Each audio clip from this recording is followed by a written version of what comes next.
Bonjour à tous amis dégustateurs et donc bienvenue pour les vins du week-end seulement. Petit week-end tranquille avec d'abord vendredi soir on a ouvert ça un Mont-Louis-sur-Loire de l'ami Chiden et c'est les Choisis et c'est ce très beau millésime 2014. En tout cas moi je le trouve très beau dans ce coin-là et ces Choisis me l'ont tout à fait confirmé. Très joli nez, alors on est sur la pomme, le coin, ça se fait un peu plus d'ailleurs pomme granny en bouche, avec des belles notes un peu tilleul, un petit côté presque pralin par moment, mais très ensuite tilleul, sur un fond très classe, un peu tourbé, voilà, tourbé, fumé, léger, et puis amande craie classique. Belle bouche, vraiment j'ai beaucoup aimé cette bouche, concentrée, dense, belle matière, c'est frais. Et il y a une belle tension, une belle fraîcheur traçante tout du long dans la bouche, bien enrobée de cette matière, avec vraiment une jolie densité, comme je l'ai dit, belle finale fraîche, longue persistance, pomme granny, un peu coin par moment, les notes un peu tilleul, et puis le fond, la amande craie, et cette petite pointe un peu tourbée fumée, très classe. Voilà, très très beau vin que ceux choisis le 2014. Hein, les 2014 sont quand même très beaux dans tout le coin, en tout cas de la Loire, en blanc, de ce que j'ai bu. Souvent, c'était des jolies quilles. Euh, un tout petit peu plus de complexité et on est dans le très grand vin. Voilà. Et donc, attendre tranquillement, je pense qu'elle va venir. Mais c'est vraiment un excellent vin. Ensuite, qu'est-ce qu'on a bu? Alors, on a bu ça, j'en avais déjà ouvert et commenté une il n'y a pas si longtemps. Comme c'était très bon, et que comme il faut boire le vin quand il est bon, eh ben, j'en ai rapporté une autre. C'est un Saint-Émilion, le château Juguet 2015. Alors, du coup, là, j'ai eu l'occasion d'ailleurs de pouvoir peut-être avoir des. Je voulais des 2018 et 2019, mais ils ne sont pas encore en vente. Parce que c'est un super rapport qualité-prix. Voilà, on a un vin de Saint-Émilion, très classique Saint-Émilion, dont je rappelle que il est à, je crois, 14 euros, j'avais payé ça à l'époque, avec un très joli nez de cassis au départ, puis après un peu plus fruits rouges acidulés, très agréable, belle note graphite, un petit peu de bois précieux cèdre, sur un fond alors, plutôt cacao, enfin plutôt noyau, très léger cacao, mais plutôt noyau. Voilà, en fait, le côté cacao, c'est parce que c'est un fond qui est un petit peu sur l'amertume. Euh, Ensuite, une belle bouche charpentée, droite, belle structure, tanin soyeux et surtout, tanin en fin de bouche dans la finale qui claque un peu là, qui ont une mâche. Vraiment les tanins calcaires à la Saint-Émilion, alors moi je le retrouve complètement dans ce vin. Et pour moi, ça c'est super parce que c'est vraiment typique, je trouve, de Saint-Émilion. Et on a tout à fait ça dans ce très joli cru qui offre en plus une jolie finale persistante, fraîche, avec ce qu'il faut justement de profondeur, tout en étant friand parce qu'il y a un côté acidulé. Cassis, fruits rouges acidulés, les belles notes là, bois précieux, cèdre, puis ensuite plus graphite. Ce fond, donc un peu sur un profil amer, hein, un peu noyau, léger cacao, enfin, surtout le côté hein, sur l'amertume, légère amertume, très classe. Bref, très joli vin que ce Juguet 2015.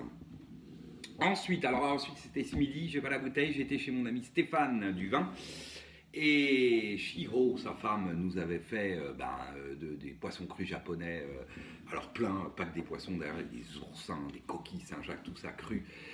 Du thon, de la dorade, du saumon, du bar. C'était merveilleux, des tempura en entrée. On s'est régalé et avec ça, on a bu deux superbes vins, soit que je vous le dis.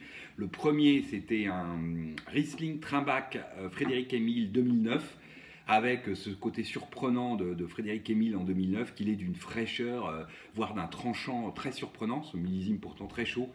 Alors, Frédéric Émile, c'est donc les terroirs calcaires. Est-ce que c'est effectivement des grands terroirs qui parlent avec le temps? Sûrement, peut-être. Je ne sais pas, mais en tout cas, il a un côté acidité mûre, parce qu'il est un petit peu acidulé, très surprenant, qu'un joli nez typique avec ce fond un peu terpénique pétrole qu'on retrouve souvent chez Trimbach. Et voilà, c'est vraiment très très joli vin. Et puis moi j'avais apporté une autre très belle bouteille que j'ai déjà commentée ici, qui était le Schlossberg de la famille Weinbach des sœurs Faller. Et c'était la cuvée Sainte-Catherine 2012. Et c'est aussi un superbe vin, très beau nez, alors de Reine Claude, avec même, alors je sais que certains puristes m'ont fait la remarque que ça, voilà, c'était pas trop le truc, mais moi je trouve qu'il y a un petit côté Mirabelle, c'est un petit côté mûr, un peu acidulé, voilà. Donc Reine Claude, assez mûr, acidulé. Ensuite des belles notes, alors légèrement terpénique, pétrole, puis ensuite on a un côté un peu floral, puis agrumes, avec un mélange d'agrumes, pamplemousse, orange, hein, c'est une petite ligne amertume, sur un fond, donc j'ai dit, hein, légèrement terpénique, et à nouveau un côté tourbé, fumé, très très agréable, et puis ensuite une belle bouche pleine, dense, ample à l'attaque, puis ensuite très fine, cristalline, vraiment c'est droit, et c'est extrêmement délicat, tout en finesse. Voilà, matière cristalline, et puis belle finale, droite, fraîche, longue persistance, côté Reine Claude, un petit peu, un peu avec un petit côté acidulé, ces jolies notes, à la fois terpénique, un peu pétrole, puis ensuite d'agrumes à pamplemousse orange, sur ce fond avec un petit peu de fumée, voilà, très beau vin. Et puis ce soir, qu'est-ce qu'on va boire ce soir? Ce soir, on va boire ça, un pommard, donc le Clos des Charmeaux du domaine Reburgeon-Mur, et c'est 2016. Alors 2016, un millésime que j'avais trouvé moi assez inégal, mais j'avais trouvé Clos des Charmeaux assez joli. Clos des Charmeaux, c'est donc à Pommard, côté Beaune. Donc les Reburgeons ont le Clos, et il y a la Combe qui descend un peu là à côté de Pommard, ça remonte légèrement. Donc Clos des Charmeaux, il est dans mon souvenir exposé plein sud, je crois, si je ne dis pas de bêtises, alors que je dis plein de bêtises dans mes vidéos, voilà, à vérifier. Et ça donne sur ce 2016, hein, ma foi, un très joli vin, avec un beau nez, alors de cerise, hein, presque léger kirché, mais de cerise griotte, très très joli. Ensuite, quelques notes d'épices. Et puis une petite pointe d'aubépine aussi, qui est assez d'amande, aubépine, hein, d'aubépine. Vraiment très élégant. Voilà, sur un fond plutôt noyau.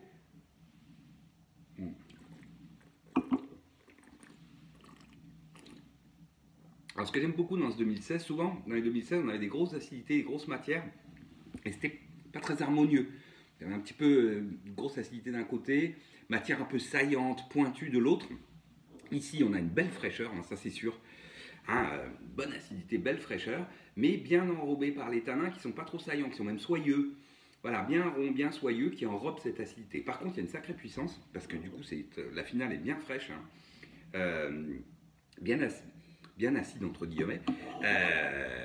Et du coup, voilà, une jolie persistance, toujours avec ce côté cerise, les petites notes là, fleuries, presque d'aubépine, d'églantine, enfin ce genre de notes florales très très agréables, la petite pointe épice et le fond plutôt noyau. Bref, très joli vin que ce Pommard Clos des Charmeaux 2016, et qui pour le coup fait pas trop mûr, hein. T'entends souvent plus sur le fruit noir du côté du Clos des Charmeaux, avec un vin assez rond, souple, sexy. Là, avec 2016, évidemment, on a une belle fraîcheur, ouais, qui le tient de bout en bout, et voilà, qui le rend tonique et très agréable. Voilà, merci à vous, je vous souhaite à tous une excellente semaine, et alors pas la semaine prochaine, parce que c'est le week-end en Bourgogne, ça c'est une très bonne nouvelle. Plein de choses au programme, belle visite de vignerons, et puis une magnifique verticale du château Aubailly à Pessac-Léognan préparée par Mathieu.